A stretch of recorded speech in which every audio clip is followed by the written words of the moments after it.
Hi అండి. అందరూ బాగున్నారా? మేమైతే బాగున్నామండి. ఇవాళ మనం చేపల కూర ఎలా చేసుకోవాలనో చూడండి.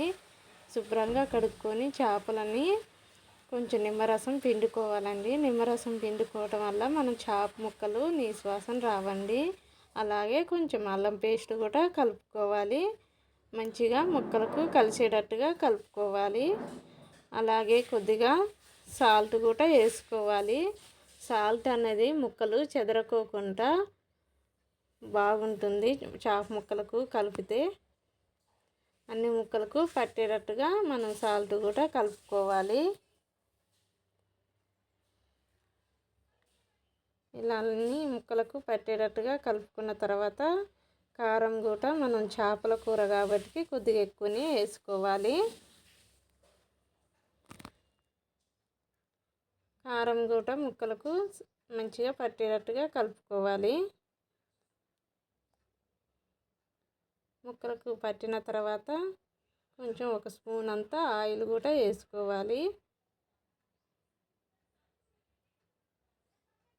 ఆయిల్ కూడా ముక్కలకు పట్టేటట్టుగా కలుపుకోవాలి. అన్ని ముక్కలకు పట్టేటట్టుగా కలుపుకొని పక్కన ఉంచుకోవాలండి. ఒక 20 నిమిషాలు పక్కన ఉంచుకుంటే ముక్కలకు అన్నీ మన మసాలాలు కలిపినవన్నీ ముక్కలకు మంచిగా పడతాయండి. గిన్నె పెట్టుకొని 3 స్పూన్లంతా ఆయిల్ వేసుకోవాలి. చేపల కూరలోకి కొద్దిగా ఎక్కువ ఉంటేనే బాగుంటుంది.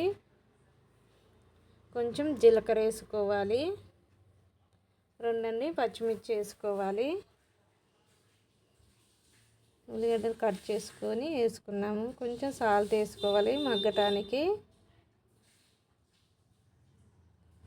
అన్నీ మగ్గాక కొంచెం అల్లం పేస్ట్ కూడా వేసుకోవాలి. మనం ముక్కలకు పట్టించాము కాబట్టి కొద్దిగా అల్లం పేస్ట్ కూడా తాలింపులో వేసుకోవాలి. కొంచెం పసుపు వేసుకోవాలి. అదంతా మగ్గాక 2 టమాటాలు కట్ చేసుకొని వేసుకోవాలి. గ్రేవీ అన్నది చిక్కగా ఉంటుంది. చేపల కూర ఇలా చేసుకుంటే బాగుంటుంది. కొద్దిగా కారం వేసుకోవాలండి. ముక్కలకి సరిపోతే మనం ఇలా వేసుకోవాలి. సాల్ట్ తగినంత వేసుకోవాలి.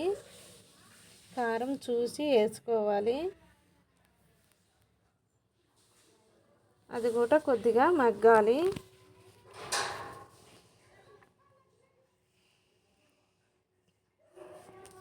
మగ్గిన తర్వాత మనం చేప ముక్కలు వేసుకోవాలి. ఇప్పుడు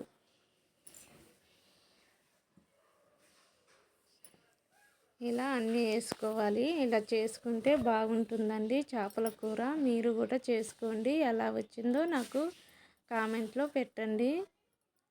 నేనైతే ఇలా చేసుకున్నానండి చేపల కూర. ఇలా చేసుకుంటే మాత్రం బాగుంటుంది చేపల కూర. ఇలా చిన్నగా తిప్పేసుకోవాలి ఒక్కొక్క ముక్కను.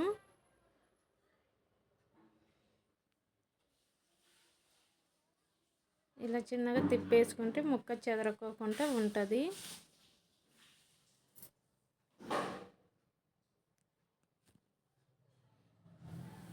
ఇలా కొంచెం ఇట్లా తిప్పుకోవాలండి. గంట పెట్టుకోకుండా ఇలా చిన్నగా తిప్పుకుంటే ముక్కలు ఏమీ చెదరవు. ఇలా తిప్పేసుకున్న తర్వాత ముక్కలు చూడండి ఉడుకుతున్నాయి.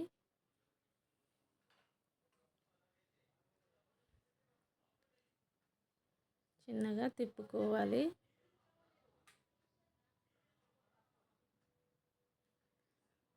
నేను ముందుగానే కొంచెం చింతపండు నానబెట్టుకొని రసం తీసానండి. చేపల కూరలోకి చింతపండు రసం ఉంటేనే బాగుంటుంది. మరి ఎక్కువ పోసుకోవద్దండి. ముక్కలు మునిగేంత వరకు పోసుకోవాలి చేపల కూరలోకి. ఇలా చేపల కూర గ్రేవీ ఉంటే చిక్కగా గ్రేవీ ఉంటేనే బాగుంటుంది. ఇలా ఆయిల్ పైకి తేరేంత వరకు మనం చేపల కూర ఉడకనివ్వాలి. లాస్ట్లో కొంచెం ధనియాల పొడి వేసుకోవాలి. కొద్దిగా ఎక్కువనే వేసుకోవాలి. ధనియాల పొడి వేసుకున్న తర్వాత కొద్దిగా మసాలా వేసుకోవాలి.